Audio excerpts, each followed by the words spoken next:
So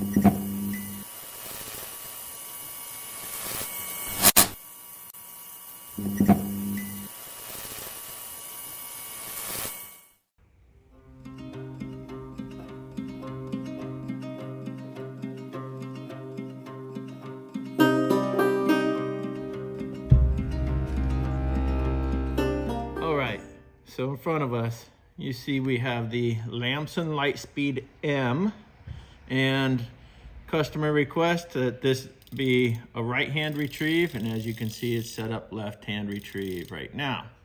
So a couple things you can do here.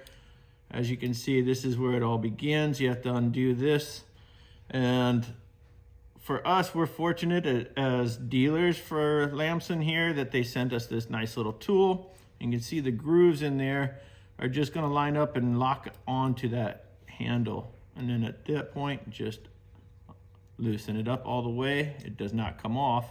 But then at that point, there you go. We're ready to switch this retrieve over.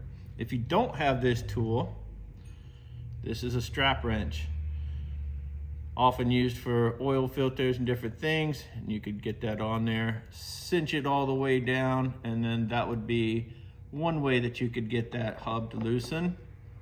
But again, if you're fortunate enough to have access to this tool from Lamson, on the inside portion there, you can see it's got the grooves and everything lines up so that it stacks into that and grabs those teeth, and then you can just slowly loosen it.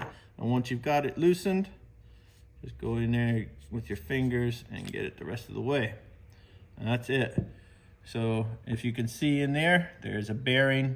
I'm just gonna use my hand and pop that out.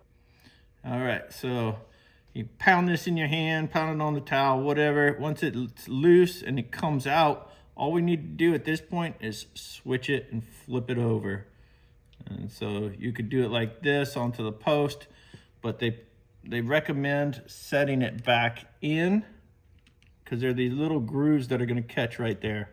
And then it's easier to put this back on, get it down there, thread it till finger tight. And if you don't have access to either one of those tools and you were somehow able to get that undone, going finger tight back on is fine. But since I do have access to the tool, just going to give it a little turn there, not much. Don't want to strip any of that out. And at this point, we've switched it from left to right hand. And all we have to do is put it back together and snug everything back into place. Like so, and let's see what we got here. There we go, right hand retrieve, and good to go.